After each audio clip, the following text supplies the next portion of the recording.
কিশোরগঞ্জ শহরের বুক চিরে বয়ে চলা একসময়ের খরস্রোতা নদীর নাম নরসুন্দা। সেই মৃতপ্রায় নদীটিকে নতুন জীবন দিতে এবং শহরবাসীর মনে প্রশান্তি ফেরাতে গড়ে তোলা হয়েছে এক স্বপ্নের প্রকল্প। আজ আমরা সেই স্বপ্নের লেক্সিকে এবং এল মুক্তমঞ্চের গল্প শোনাব, যা এখন শহরবাসীর অন্যতম প্রধান বিনোদন কেন্দ্র। একসময়ের খরস্রোতা নরসুন্দা নদীটি পলি জমে ও অবৈধ দখলে তার রূপ হারিয়ে ফেলেছিল, কিন্তু কিশোরগঞ্জবাসীর স্বপ্নের এই প্রকল্পটি নদীটিকে নতুনভাবে সাজিয়ে তুলেছে। এর আওতায় তৈরি হয়েছে 5টি দৃষ্টিনন্দন সেতু এবং 2টি ফুটওভার ব্রিজ। নদীর দুপাশে তৈরি করা হয়েছে প্রশস্ত হাঁটা রাস্তা বা ওয়াকওয়ে, যা সকাল সন্ধ্যা শহরের মানুষকে শরীর ও মন সতেজ করার সুযোগ করে দেয়। নরসুন্দা লেক সিটির মূল আকর্ষণ হল গুরুদয়াল সরকারি কলেজের সামনে অবস্থিত মুক্তমঞ্চ এবং একটি পর্যবেক্ষণ টাওয়ার। এই স্থানটি সব সময় ভিড় লেগে থাকে। এখানে মানুষজন আড্ডা দেয়, গান বাজানোর আসর বসে এবং বিভিন্ন উৎসবের দিনে নানা ধরনের অনুষ্ঠান আয়োজন করা হয়।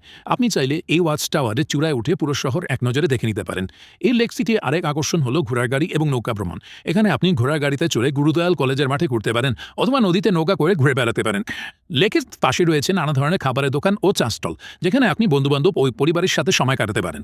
এমন আরও ঐতিহাসিক এবং ভ্রমণ বিষয়ক ভিডিও দেখতে চাইলে আমাদের চ্যানেলটিকে সাবস্ক্রাইব করুন। প্রতিদিন নতুন নতুন ভ্রমণ ভিডিও পেতে ফলো বাটনটি চাপতে ভুলবেন না। আপনার পছন্দের জায়গা কোনটি কমেন্টে জানাতে পারেন। কিশোরগঞ্জ লেক সিটি ও মুক্তমঞ্চ শুধু একটি বিনোদন কেন্দ্র নয়, এটি শহরের বুকে এক নতুন প্রাণের সঞ্চার করেছে। এটি প্রকৃতি ও আধুনিকতার এক অসাধারণ মেলবন্ধন। আজ এই পর্যন্তই, সবাই ভালো থাকুন।